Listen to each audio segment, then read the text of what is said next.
Les prêtres catholiques et les religieuses sont considérés comme l'un des groupes de personnes les plus altruistes au monde. Ils renoncent à leur vie personnelle dans une dévotion totale à Dieu, sacrifiant leurs biens matériels et leurs relations intimes afin de mener une vie dédiée au service des autres. C'est pourquoi la nouvelle du meurtre d'une religieuse dans la chapelle de la sacristie a profondément bouleversé la communauté. Cependant, ce qui a encore plus choqué, c'était la raison même pour laquelle cette sœur avait perdu la vie. Bienvenue sur la chaîne YouTube Chronique des Charges. Si vous appréciez ce type de contenu, abonnez-vous à nos deux chaînes. Passons à l'affaire. Margaret Ann Paul est née le 6 avril 1908 à Edgerton, dans l'Ohio. Elle était le quatrième enfant d'une fratrie de 9, issue de l'union de Frank et Catherine Paul. Sa famille possédait 200 hectares de terres agricoles où elle cultivait du blé et du maïs, tout en élevant des vaches, des chevaux et des poules. La maison familiale des Paul n'avait pas l'électricité et les enfants se levaient bien avant l'école pour aider aux tâches quotidiennes de la ferme. La famille était profondément catholique et selon les dires de sa sœur, Margaret avait su dès son plus jeune âge qu'elle voulait devenir religieuse. Ses frères et sœurs décrivaient son enfance comme plutôt ordinaire. En 1927, à l'âge de 19 ans, Margaret prononça ses vœux et rejoignit les Sœurs de la Miséricorde à Notre-Dame-des-Pins, au sud de Fremont, dans l'Ohio. Les Sœurs de la Miséricorde sont un ordre religieux fondé par Sœur Catherine Macaulay en 1831 à Dublin, en Irlande. Leur mission était d'aider les pauvres, en particulier les femmes et les enfants, en créant des hôpitaux où elles travaillaient comme infirmières. Au cours des décennies suivantes, Sœur Margaret travailla dans plusieurs hôpitaux, gravissant progressivement les échelons vers des postes à plus grande responsabilité. À l'âge de 41 ans, elle fut transférée à Toledo, dans l'Ohio, où elle prit la direction du Centre médical Saint-Charles. Elle était connue pour son dévouement au travail, et son temps libre était principalement consacré aux activités de l'Église. Elle aimait la musique d'opéra et retournait souvent dans sa ville natale d'Edgerton pour rendre visite à sa famille. En 1971, elle revint à l'hôpital Mercy de Toledo, où elle occupa un poste moins stressant, préparant la chapelle de l'hôpital pour la messe. À l'âge de 63 ans, bien qu'elle fût prête à céder sa place à quelqu'un de plus jeune, elle ne souhaitait pas encore prendre sa retraite. Elle trouvait du réconfort dans son travail pour la chapelle et avait décidé d'y poursuivre son engagement spirituel. Le dimanche de Pâques 1981, au lendemain de son 72e anniversaire, Sœur Margaret se réveilla un peu plus tard que d'habitude, car il n'y avait pas de messe matinale ce jour-là. Elle vivait au dernier étage de l'hôpital avec 16 autres religieuses. Ce matin-là, l'hôpital était particulièrement calme, car de nombreux membres du personnel étaient absents en raison des festivités pascales. Elle rassembla les fournitures nécessaires et se rendit à la chapelle pour vérifier s'il y avait suffisamment de vin, d'hosties pour la communion et d'encens. Au même moment, Sœur Meline Marie Gordon, qui résidait également au couvent situé au 7e étage de l'hôpital, se réveilla et descendit prendre son petit déjeuner. Alors qu'elle descendait, Sœur Margaret était déjà dans la chapelle. Sœur Meline Marie, qui était l'organiste de la chapelle, se dirigea vers l'orgue pour vérifier les partitions qu'elle prévoyait de jouer cet après-midi-là.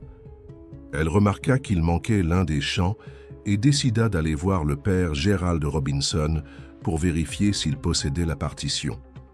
Lorsqu'elle arriva devant la porte de la sacristie, elle constata qu'elle était verrouillée, ce qui lui sembla inhabituel. Elle avait la clé et parvint à ouvrir la porte. La scène qu'elle découvrit était terrifiante. Le corps de Sœur Margaret gisait sur le sol, sa robe relevée et ses sous-vêtements abaissés. Elle avait été poignardée à mort. Sous le choc, Sœur Meline Marie sortit en courant de la sacristie en hurlant. Par coïncidence, 2 policiers se trouvaient dans la cafétéria de l'hôpital et se précipitèrent immédiatement sur les lieux, accompagnés d'un médecin de l'établissement. Lorsqu'ils prirent le pouls de la religieuse, Il était évident qu'elle était déjà décédée. Les détectives furent rapidement appelés sur place, car il était clair qu'il s'agissait d'un meurtre, incluant également une agression sexuelle. Le corps de sœur Margaret présentait 31 plaies causées par arme blanche, et certaines d'entre elles formaient une croix inversée sur sa poitrine. Il fut également découvert que son os hyoïde avait été fracturé à la suite d'une strangulation, ce qui fut probablement la cause du décès, expliquant ainsi l'absence d'une grande quantité de sang sur les lieux du crime. Ce qui surprenait particulièrement dans ce meurtre aux 31 blessures par arme blanche, c'était le fait que la police n'avait pas immédiatement identifié l'auteur. Des dizaines de personnes furent interrogées, notamment toutes les religieuses présentes ce jour-là à l'hôpital, l'assistant aumônier et le père aumônier Gerald Robinson. Gerald Robinson était né le 14 avril 1938 à Toledo, dans l'Ohio, fils de John et Mary Robinson. Sa famille était d'origine polonaise et profondément catholique. Mary Robinson était une mère particulièrement stricte et éprouvait une grande fierté lorsque son fils avait choisi de devenir prêtre. Robinson fréquenta le lycée St. Mary's, un séminaire de 4 ans situé près de Détroit, à environ 96 km au nord de Toledo. Après avoir obtenu son diplôme, il s'inscrivit au séminaire Saint-Cyrille et Méthode, également marqué par l'influence de la culture polonaise. Il fut ordonné prêtre le 30 mai 1964 à Toledo et commença à officier comme vicaire dans une paroisse locale. Le 18 avril, les détectives emmenèrent le père Robinson au poste de police pour l'interroger. L'inspecteur Arthur Marks entama l'entretien à 8 heures du matin, l'interrogeant sur tous les aspects de sa vie et sur son éventuel lien avec le meurtre de sœur Margaret. Au cours de l'entretien, plusieurs incohérences furent relevées dans le récit de Robinson concernant ses faits et gestes le jour du crime, bien qu'aucun élément concret n'émergeât immédiatement. Vers la fin de l'interrogatoire, après 8 heures d'entretien, le père Robinson déclara soudainement « Quelqu'un est venu me voir mercredi et m'a avoué être responsable du meurtre de sœur Margaret Ann. » L'inspecteur Marks fut stupéfait par cet aveu et demanda aussitôt l'identité de cette personne. Cependant, Robinson affirma qu'il ne pouvait pas la révéler car il l'avait appris au cours d'une confession, ce que les prêtres sont interdits de divulguer selon les lois ecclésiastiques. Sous pression, le père Robinson soupira et admit avoir menti, disant « J'ai tout inventé ». Il expliqua qu'il était fatigué et voulait mettre fin à l'entretien, pensant qu'un mensonge accélérerait la procédure. Bien que l'inspecteur fût furieux, il n'avait pas assez de preuves pour poursuivre davantage, et le prêtre fut relâché. Le lendemain matin, les détectives se rendirent à l'appartement du père Robinson pour le perquisitionner, ce qu'il avait accepté au préalable. Robinson n'était pas présent lors de la fouille, car il devait rendre visite aux patients de l'hôpital. Il était de notoriété publique que l'adjoint du chef vétéran était un catholique fervent et que Monseigneur Schmidt comptait parmi les figures les plus puissantes du diocèse local. L'intervention de l'Église catholique dans l'enquête n'a surpris personne, car l'Église exerçait alors une grande influence dans la région, et ses membres veillaient les uns sur les autres. Ce n'était ni la première, ni la dernière fois que l'Église catholique couvrirait les méfaits de l'un de ses prêtres. La police locale n'était pas non plus irréprochable. Certains officiers de l'époque ont plus tard révélé, lors d'entretiens, qu'une règle tacite existait selon laquelle un prêtre ne devait jamais être arrêté, quelles que soient les accusations portées contre lui. Au cours de la semaine suivante, le père Robinson accepta de se soumettre à un nouveau test au détecteur de mensonges, cette fois-ci réalisé par un spécialiste choisi par son avocat dans les locaux de l'évêché. Selon ce spécialiste, le prêtre avait réussi le test, mais les résultats furent par la suite jugés non concluants, car plusieurs réponses indiquaient un stress émotionnel récurrent pendant l'interrogatoire. Après cela, l'affaire s'enlisa. La plupart des personnes ayant participé à l'enquête étaient convaincues de connaître l'identité du meurtrier de sœur Margaret, mais elle s'était heurtée à un mur. Non seulement les autorités ecclésiastiques avaient éloigné le père Robinson, mais en plus, plusieurs rapports relatifs à l'affaire avaient mystérieusement disparu. Le meurtre de sœur Margaret demeura non élucidé et il semblait que l'Église le préférait ainsi. Ce n'est qu'en 2003 que la police de Toledo reçut un signalement d'une femme affirmant détenir des informations sur le père Gerald Robinson. Sœur Mary Curtis, alors âgée d'une quarantaine d'années, travaillait comme enseignante dans une école primaire catholique de Toledo. Elle révéla avoir été victime d'abus sexuels, physiques et psychologiques infligés par plusieurs prêtres durant son enfance. Parmi eux se trouvait nul autre que le père Robinson. Elle expliqua que les sévices avaient commencé alors qu'elle était encore à l'école maternelle. Un prêtre du nom de Chad Warren venait régulièrement chez elle pour conseiller sa mère. Une fois la séance terminée, il encourageait Mary à monter se reposer à l'étage. Mary avait été abusée chez elle, mais selon ses propres mots, ce n'était pas le pire. Elle affirmait avoir été victime d'un culte satanique pratiquant des rituels en l'honneur de Satan.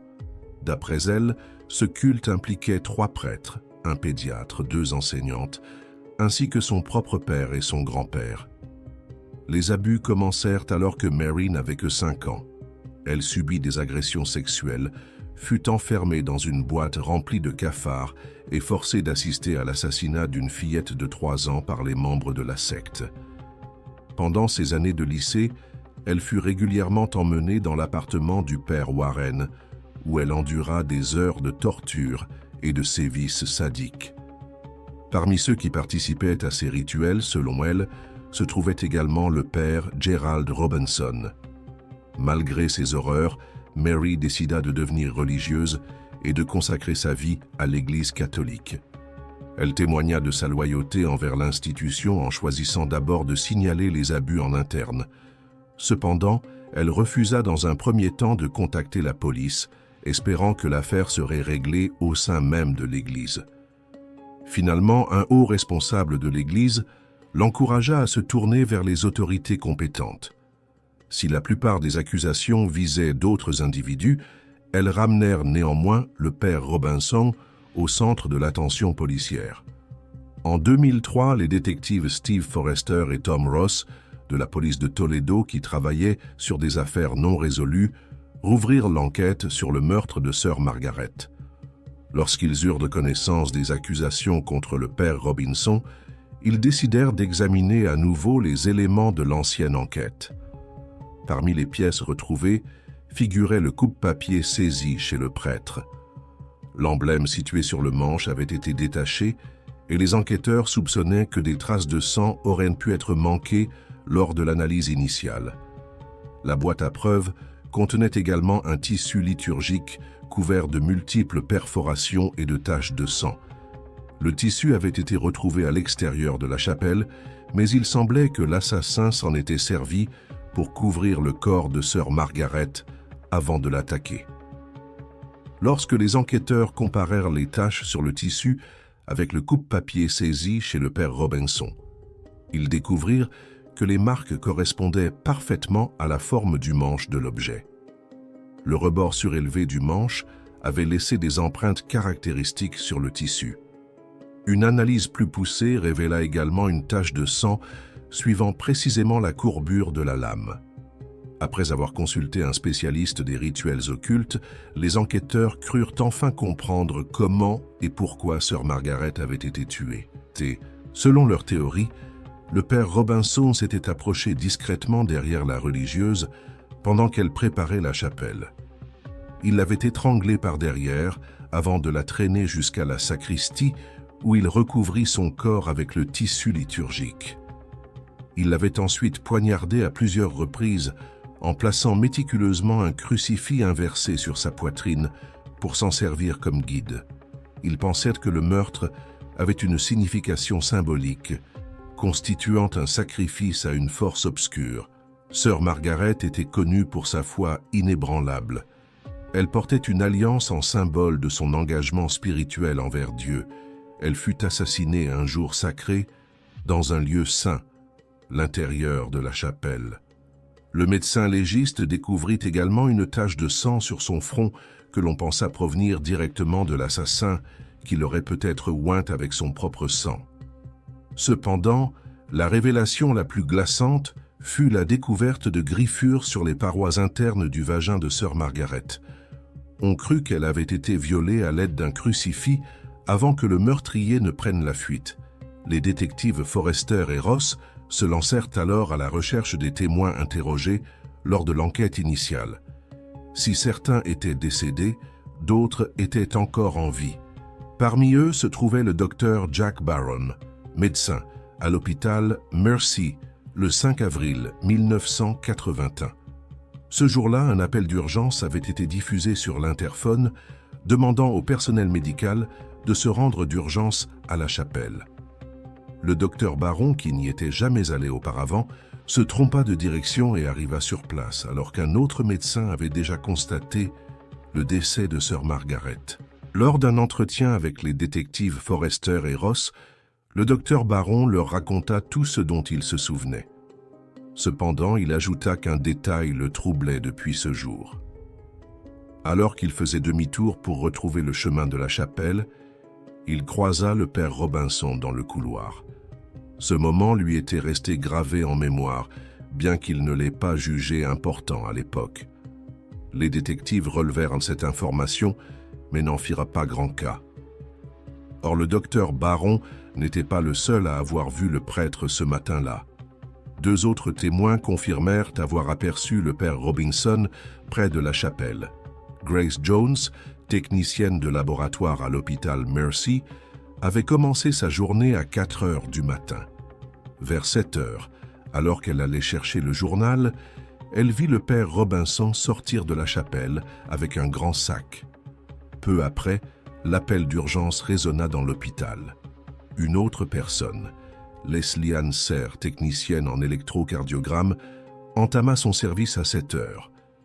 Vers 6h50, alors qu'elle préparait son matériel, elle croisa le père Robinson près de la porte de la chapelle.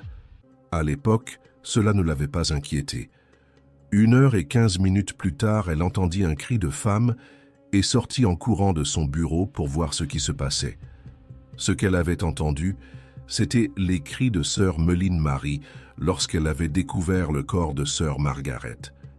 Leslie Ann expliqua qu'elle n'avait pas mentionné aux premiers enquêteurs qu'elle avait vu le père Robinson ce matin-là, car sa présence près de la chapelle lui avait semblé tout à fait normale. Le 23 avril 2004, les détectives se rendirent au domicile de Gerald Robinson, non loin du commissariat, et l'arrêtèrent pour le meurtre de sœur Margaret Paul. Tandis que le détective Ross accompagna le prêtre au poste, le détective Forrester resta pour fouiller la maison. La maison du père Robinson ne contenait pas beaucoup d'éléments pertinents pour l'enquête, car les prêtres catholiques perçoivent des salaires modestes. Cependant, lorsque Forrester inspecta la chambre de Robinson, il trouva sur l'étagère supérieure d'une armoire une boîte remplie de centaines de photos de personnes mortes dans leur cercueil, visiblement prises lors de funérailles. Sur l'étagère où se trouvaient ces livres, il découvrit également un ouvrage intitulé « Occulte », annoté et souligné, détaillant des rituels connus sous le nom de « Messe noire », ainsi que des passages sur les sacrifices humains. Au commissariat, le détective Ross lut ses droits au père Robinson et débuta l'interrogatoire. Le prêtre raconta la même version que celle donnée aux premiers enquêteurs en 1981. Il affirma qu'il sortait de sa douche lorsqu'il avait été informé du meurtre de sœur Margaret. Il expliqua s'être habillé rapidement et s'être précipité vers la chapelle, où, selon lui, le père Swicky l'avait accueilli avec ces mots « C'est toi qui as fait ça. Pourquoi as-tu fait ça ?» Le père Robinson déclara ne pas avoir compris à quoi le père Swicky faisait allusion et précisa qu'il n'avait plus jamais reparlé de ce sujet. Cependant, le détective Ross savait que quelque chose clochait. 3 témoins distincts avaient confirmé avoir vu le père Robinson près de la chapelle ce matin-là, avant même que l'alerte ne soit donnée. Tous les témoins présents sur la scène du crime avaient également affirmé que le prêtre ne s'était jamais montré à la chapelle après l'appel d'urgence. L'interrogatoire révéla de nombreuses incohérences dans le récit du prêtre, mais sans aveu, la police avait besoin de preuves supplémentaires. Le 20 mai, le corps de sœur Margaret Paul fut exhumé pour une nouvelle autopsie, à la recherche d'indices supplémentaires. L'autopsie révéla que certaines des blessures étaient si profondes qu'elles avaient touché l'os. Un os de la mâchoire inférieure présentait une entaille bien marquée, qui, après une analyse approfondie, correspondait parfaitement à la forme de la lame du coupe-papier trouvé chez le père Robinson. Le coupe-papier s'ajustait à la marque sur l'os comme une clé dans une serrure. Les enquêteurs consultèrent un anthropologue médico-légal qui confirma également que l'arme correspondait aux blessures infligées au corps de sœur Margaret. Le 15 septembre, les détectives Steve Forrester et Tom Ross obtinrent un mandat pour perquisitionner les archives secrètes du diocèse de Toledo afin d'y chercher tout document lié au père Gerald Robinson.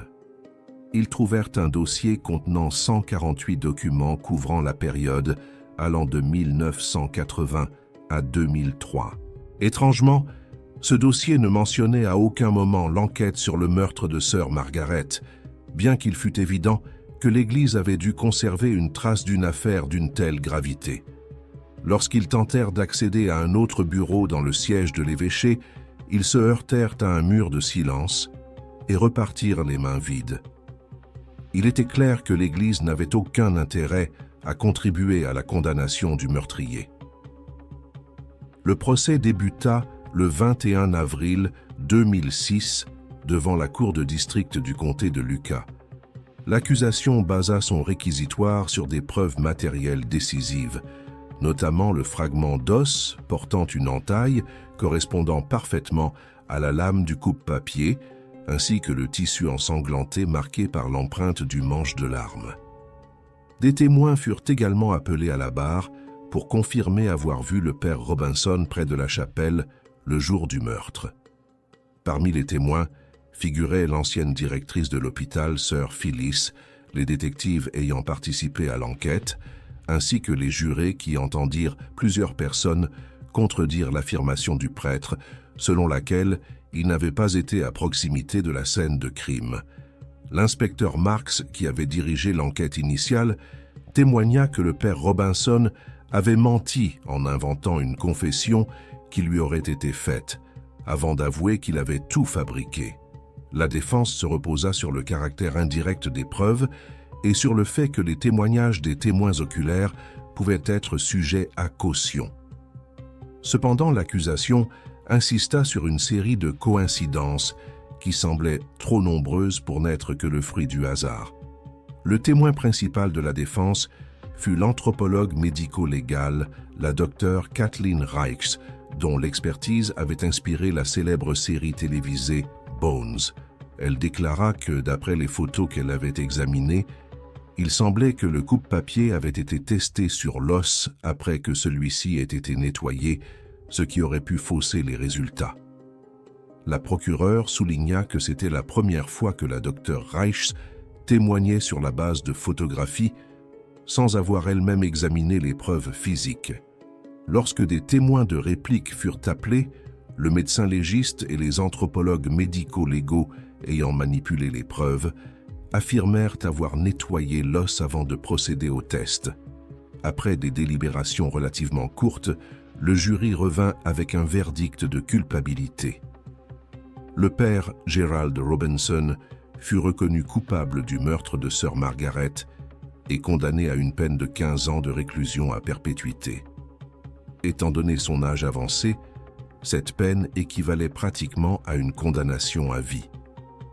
Toutefois, l'histoire de Gerald Robinson ne s'arrêta pas là. 5 mois après sa condamnation, il fit une déclaration aux médias clamant son innocence et entama une procédure d'appel. En juillet 2008, son appel fut rejeté et en décembre de la même année, la Cour suprême de l'Ohio refusa d'entendre son affaire. En février 2013, la Cour d'appel du 6e district de l'Ohio rejeta sa demande de révision post-condamnation. l'équipe juridique de Robinson déposa un autre recours qui se solda également par un échec.